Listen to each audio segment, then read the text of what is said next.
The tar sands are the largest industrial development and the largest energy project on the face of the planet.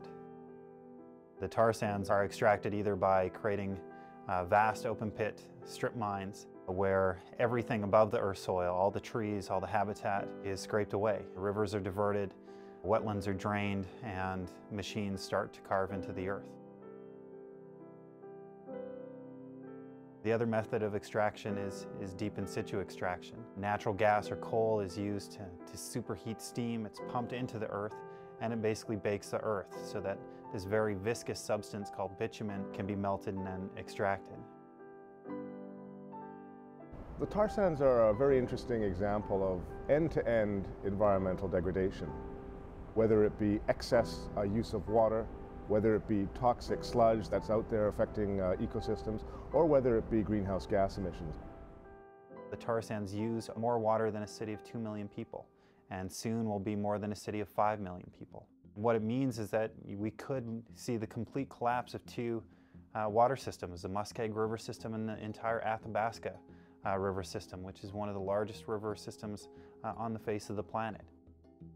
Industry likes to say that that water is recycled. What they mean by recycled is that it's never returned back into the river.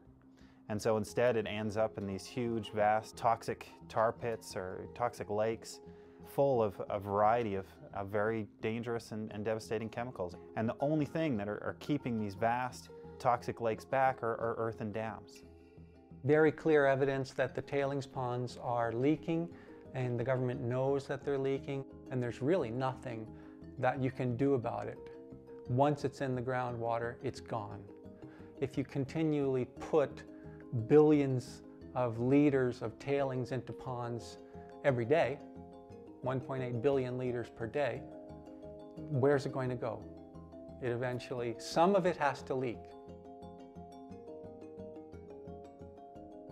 By all accounts, what's been found in the environment that can be linked, they say, directly to tar sand mining activity has major implications for health, animal, fish and human, at points downstream from all the industrial activity.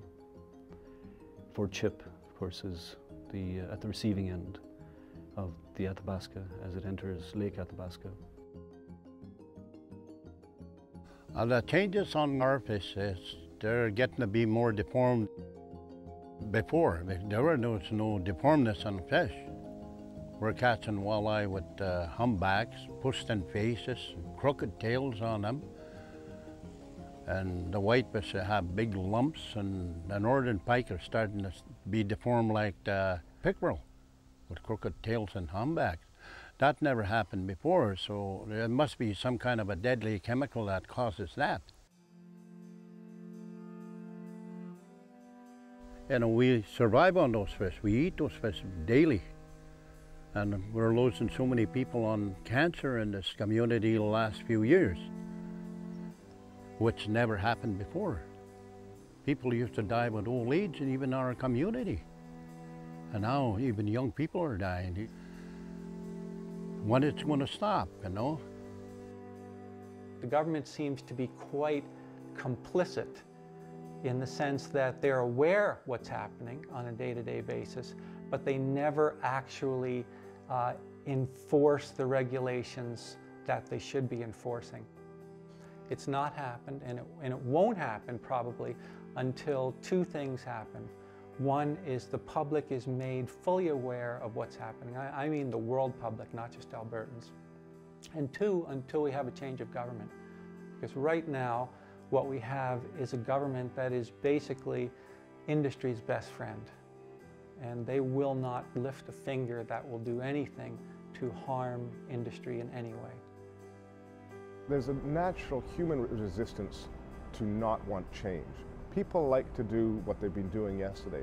With the young people of today, I think that it's pretty clear that they want us to do differently. But unfortunately, most of the decision makers in power in corporations around the world are my age or older. That is, you know, we're set in our ways. We've got our mortgage, we've got our 2 kids, we've got our 1.2 cars, or whatever we've got. And we've got a comfortable lifestyle, and we don't want to perturb it. But if you look to the generation after us, they're willing to change, they want the change. And they're going to look at us and say, heck, you're stopping this change. Once they totally destroy everything, what are we supposed to have? Nothing. Their way of life's getting totally destroyed. It's finished.